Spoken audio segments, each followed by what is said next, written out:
Have you ever been angry? I mean really angry. Have you ever had times in your life where you were just so frustrated, you just wanted to scream, cry, or just even die? I know I have, and I suspect you have as well. But what I'm about to tell you is something you might not believe at first, but it is true. Anger is a secondary emotion. You never go from being perfectly fine to being angry without something happening in the middle of it. And the thing that happens in the middle of it, believe it or not, is always fear. Anger is a fear-based emotion. All anger comes from fear. Sounds crazy, and you may have to think about it for a little while to actually come to an understanding and, test it out. When we watched that video, what we all saw that happened in Minnesota, it was heartbreaking, it was sad, it was scary. It was scary to see somebody who has power inflict unjust, unright power onto somebody else. It hurt, it cut all of us. As a result, people feel a sense of fear, and that always turns to anger. The problem is, often when we're angry, we scare other people and we create more fear, which creates more anger, and it becomes this never-ending circle. But I wanted to talk to you a little bit about a time in my life where I was so angry. I remember just feeling belittled as a human being. I felt worthless. I felt like I believed in Jesus. I was trying to serve Jesus, but everything was falling apart, and I felt like nobody could even understand what I was going through.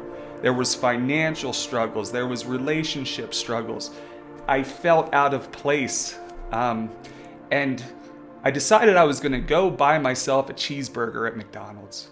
And I drove through the 2-lane, I was on the inside lane, and I placed my order, and nobody was in front of me, and so I went to go forward, and this truck quick comes in front of me.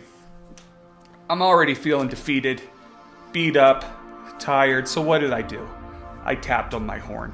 Well, this set that other person off, and he yelled at me and cursed me out and told me, that I don't belong here and I need to go somewhere else.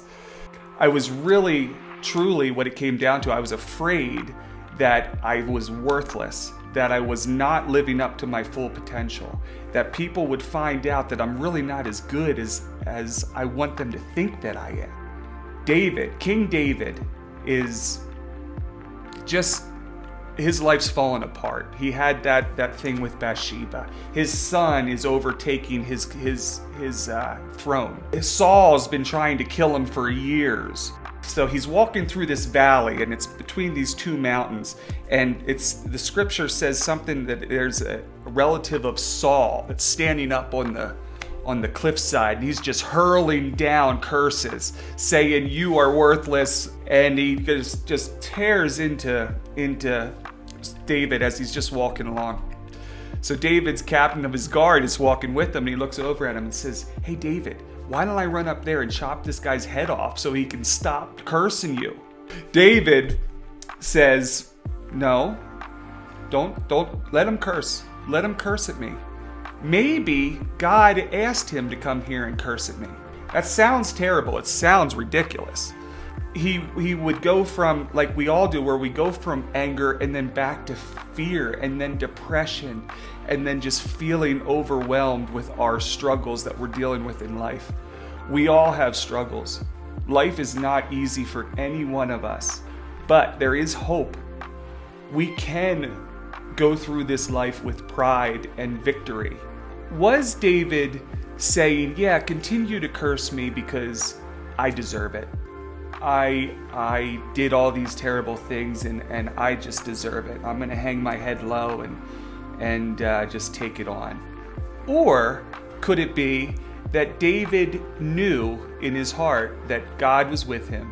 God knows what he's going through, understands his struggles, and David put his trust to say, "My God is strong enough to carry me through this. I can handle people cursing at me.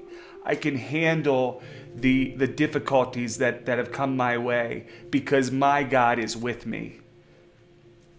I think that'd be something to look at.